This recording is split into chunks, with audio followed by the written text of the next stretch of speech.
Hello Taurus, welcome to your reading. My name is Maria and this is a Tarot 2 story for you if you have Taurus anywhere in your chart, if you're a cross watcher, and or something else might have drawn you here, and if the reading resonates, then surely it's for you as well.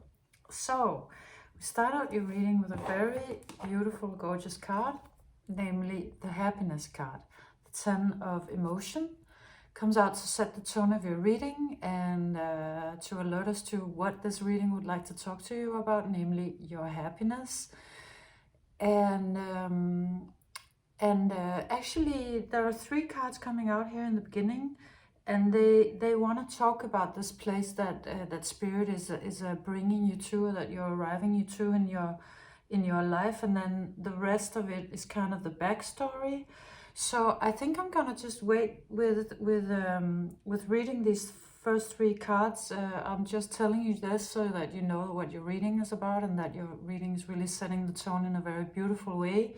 And then I'll take the other 2 at the end, because otherwise I'm kind of spoiling spoiling the end. And I always hate when films do that. I was reminded, for some reason, it reminded me of films that do that, that tell the ending at the beginning. I believe Baz Luhrmann famously always does that, and yeah, it always bums me out. But I mean, I can't tell you this much: there's a happy ending. So, yes. So the backstory, the real story, is sort of starting with well, the 4 of emotions come out, and it could be another person. That is actually an option, that it could be another person for some of you. It could also be you, or both. It speaks about dissatisfaction, but dissatisfaction in spite of some quite at least okay, if not spectacular, then at least okay circumstances. So being in a period of your life where you were actually comfortable, and you had the stuff you needed, or you had the job you needed, or you had what the relationships you needed or wanted, but just feeling dissatisfied and sort of empty in a way, or just not in touch with the thing that would matter the most, or that would sort of really truly fill your cup. And maybe sort of having spent a lot of time trying to fill your life with things that you thought were gonna make you feel good, or this person that was in your life had filled their life with a lot of things that they thought would make them feel good, but continuously landing in this feeling of yeah, this is not really the thing, and not feeling satisfied, and also gradually feeling more and more sort of impotent, just because of the feeling of not really being able to get that true happiness feeling, or that really experience of being truly satisfied. So whether this was you in at an earlier time, or even you could be here because it's a storyline, so depending on when you find the story, or somebody else, that of course would be a situation that led to grief and sadness and confusion, just because of this one being somebody who tries their best to sort of build their life in a way that maybe also you're supposed to do, or that looks right, or that we're taught to do, and then just all the time sort of ending in this feeling of like, yeah, but I mean, in some way everything is just the same. It reminded me a little bit of actually it's kind of like modern life in a way, because modern life is just it is very much about just putting stuff and stuff and stuff and more stuff, and just all of it not really filling out the emotional unhealed draining stuff, and also not helping with the spiritual void that we're in, or as Jung would put it, not having a living, breathing myth in our lives to understand what human life is about. and so it's like a wound that just kept on, you know, no matter what you or they were putting on, always sort of ending here. Also reminded me a little bit, I read once, there's a Yiddish saying that goes, where there is too much, something is missing. So that's what it's looking like, that kind of life, like there was too much and something was missing. So at one point that couldn't stay sort of hidden anymore, so, or just been sort of generating a lot of grief. But then the Fool's Embrace, transmuting pain, comes out, and this certainly comes out as you. So whether that other situation was you and or somebody else, it also triggered grief in your life, and you've been working on that. You've been changing it into something new and other, and very sort of translucent, and yeah, very, very exciting, very magical. So you've been doing something with it. And I think that you've been doing so much alchemy that actually at some point a tower moment happened. And a tower moment being sort of either a crisis or a very big outside event, or could also be a sudden insight that really changes your life. Either way, sort of a life-changing event. And this tower moment always comes out as something that is meant, like, very empowering, something that's meant to empower you. So it could just be the fact of transmuting enough pain for it to suddenly just give way to this new you, in a way. And it looks like what happens, because then the totality card comes out, and it's almost like you were this acrobat that was swinging here, and you were on your way, is what you thought. You were on your way in one direction to be caught by this one, and they didn't catch you.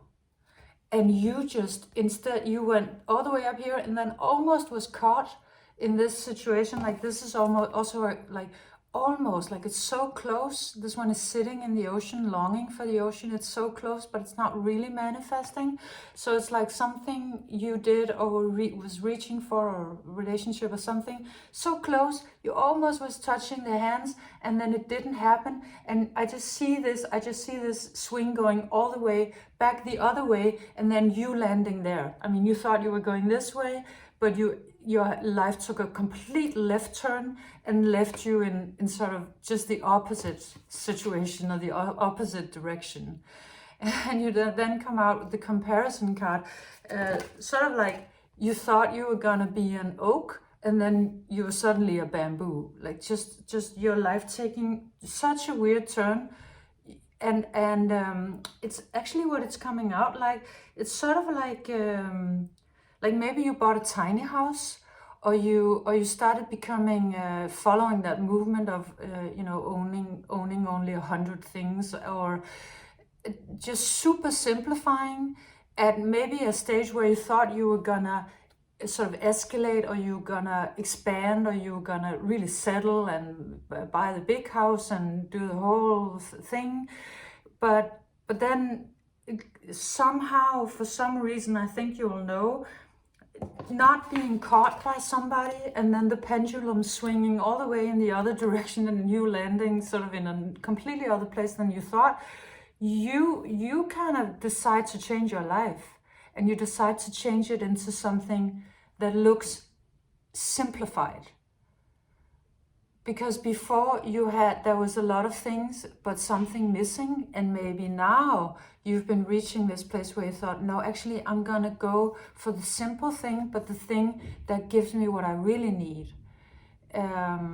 So it really looks like you could have just gotten rid of a lot of your stuff, or you could have gotten rid of a boatload of trauma, or bad company or something or other that needed to come out of your life because there was too much and nothing of it was really giving you the actual quality you needed. You could also have had like an incredible amount of friends, but none of them were really the friend that you needed or really left you with a feeling of having community. So whatever part of your life it's playing out in, and it's doing you a world of good. You come out with the Metox card because it's just suddenly there's room for you, and there's room to move. You might also have been, you could have been a workaholic and you've been working and kind of hoping it would maybe solve some problem in your life that it didn't really solve, and then you didn't get that promotion, and then suddenly actually you have time to go to the spa or you have time to take care of yourself or to enjoy yourself or just be, because this really looks like sort of just somebody in the spa enjoying the earthly pleasures and having time for that and blowing bubbles. It looks so comfortable, so like being so much at ease. So it's like this weird left turn that your life took. It was actually bringing you into from this not really being in the water, sort of being contained within something in it, and then coming into this lovely bathtub, which is just really nourishing and rejuvenating for you.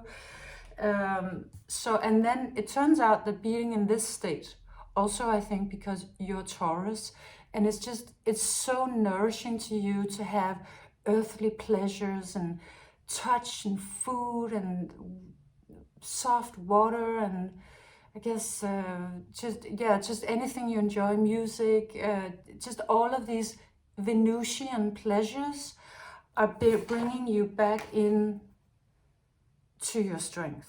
They're bringing you back into a really powerful new you. So again, this is, here's not somebody who's dissatisfied with their life. On the contrary, this is somebody who is just incredibly empowered and very peaceful and carried by spirit or by their own strength, warm and comfortable and safe.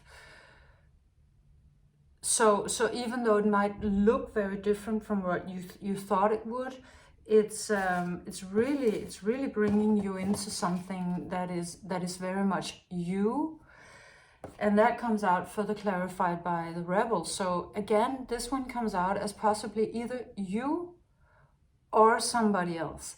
So it could be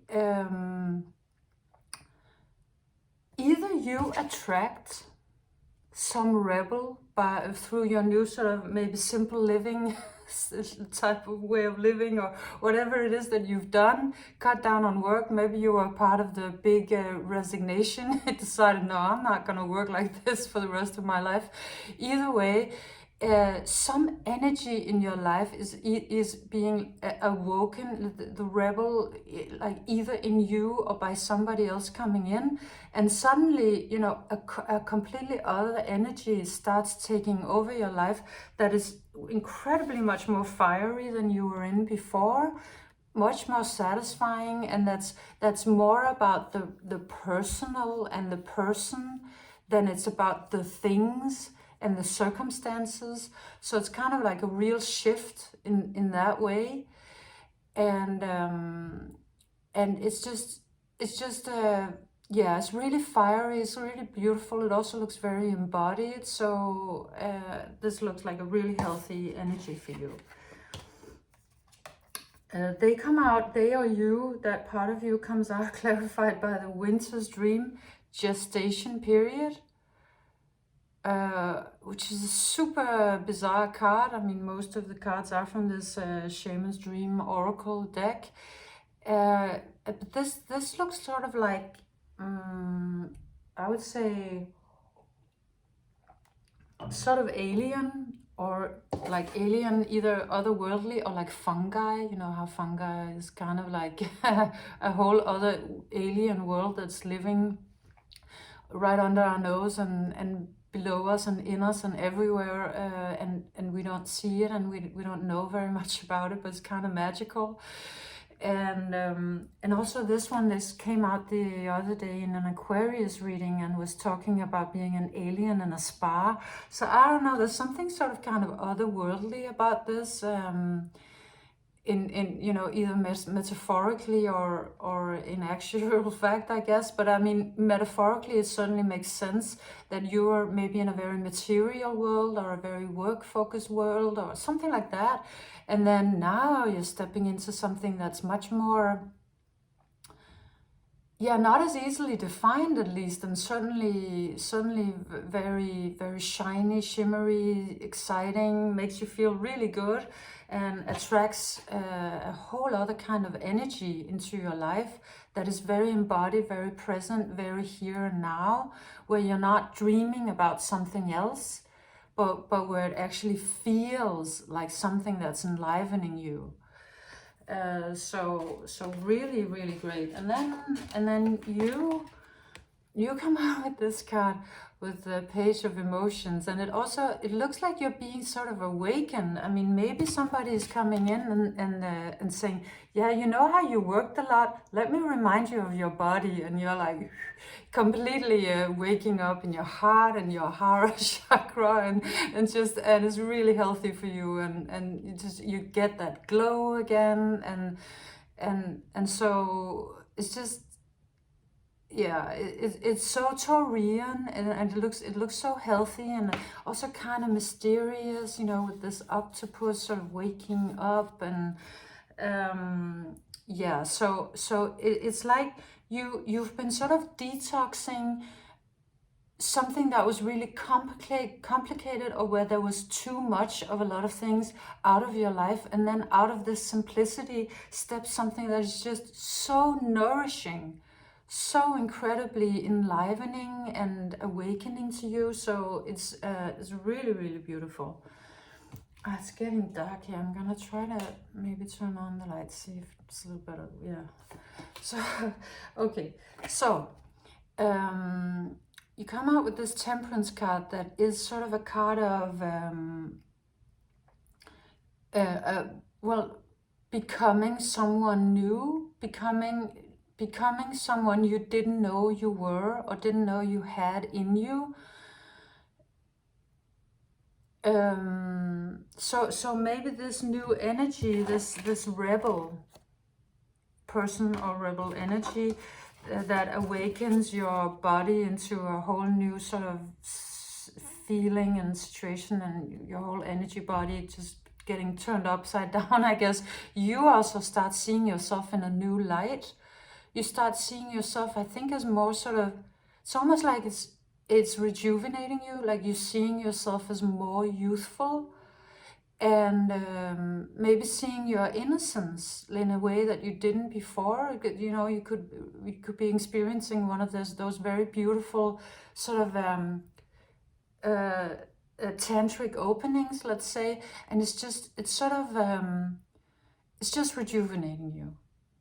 Maybe you had forgotten for a little while about that side of life, and then two cards come out, maybe that are a little difficult, but they're talking about something that you've been letting go of, namely these two. So it's talking about you come out with the dream and the exhaustion, and it's about how when you reach this phase where you're feeling very renewed and you're suddenly seeing yourself as something new or in a new light, you're realizing, I was chasing some dream for a really, really long time, and it just had me completely exhausted.